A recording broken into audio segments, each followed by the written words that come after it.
Even if he couldn't name one particular philosopher that could be connected to the story of Berserk, he would still be able to tell that it has depth of meaning because of interplay between morality, power, will to live, etc.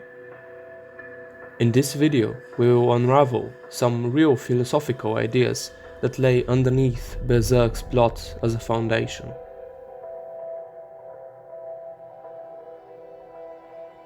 Nietzsche's ideas of will to power, the eternal recurrence, and the concept of the Übermensch may be seen as compatible with the themes explored in Berserk.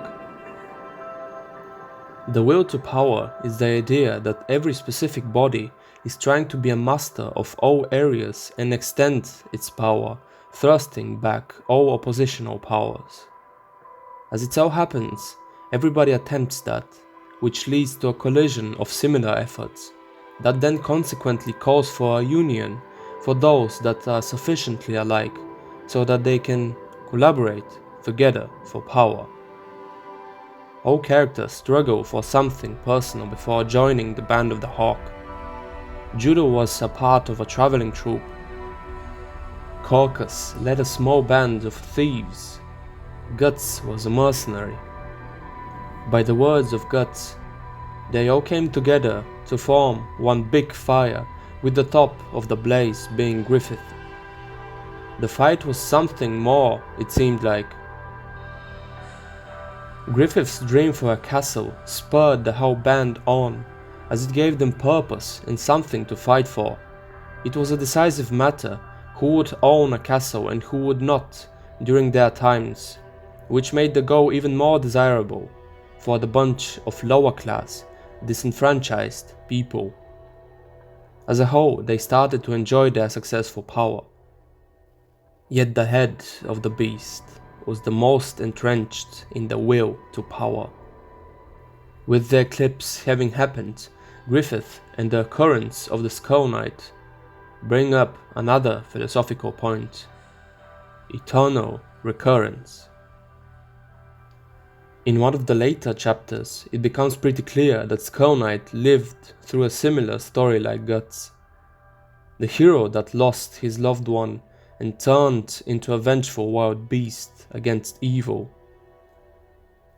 Eternal recurrence claims that the universe will continue recurring forever. Those heroic characters must face the seemingly godless and merciless world, which in turn makes them nihilistic. Then if God is dead, or had never really existed, a new leading force has to emerge. According to Nietzsche, the Übermensch is a superior being who transcends the limitations of conventional morality and values. The Übermensch is a person who has overcome traditional beliefs and has created their own values and meaning in life, rather than relying on established social norms and religious doctrines. That is, the transcendent Griffith, who despite moral transgressions and no royal right to rule, builds the perfect castle. He is that, a superhuman. Although the Übermensch was meant as an ideal, Griffith embodies that in the manga. And probably, Guts is the actual representation of what such a person must be like, for Nietzsche thought that compassion, empathy, and love are essential human qualities. The German philosopher also talks of amor fati, love of fate.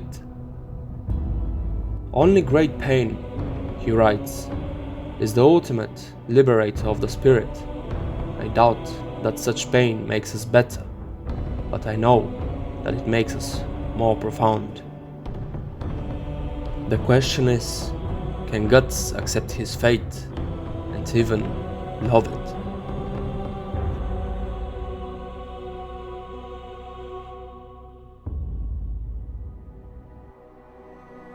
Sartre's main existential idea is that humans are condemned to be free.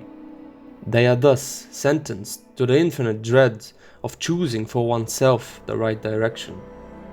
Humans can make their own mistakes in an attempt to build one's own character and life. This concept is frightening, especially in a world as absurd and unforgiving as Berserk's. Forces are trying to sway your opinion and turn you in the wrong direction. What may the right decision be for Guts? Fight further in a futile battle until revenge is achieved. Give himself up as a sacrifice.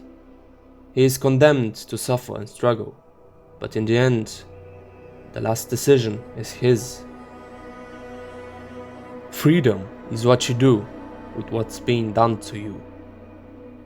While alive and energetic, one must deal with the consequences of one's actions. Guts chose to prematurely leave the Band of the Hawk, wrongly judging Griffith to be a non-human, ironically pushing him to become one. In the latest chapters, it is admirable to see how Guts wasn't engulfed by the powers of the Berserker armor at the sight of Griffith. He has fought with strength and relentlessness, both physically and psychologically. It is only his choice if this despair that overcame him will linger for longer than needed.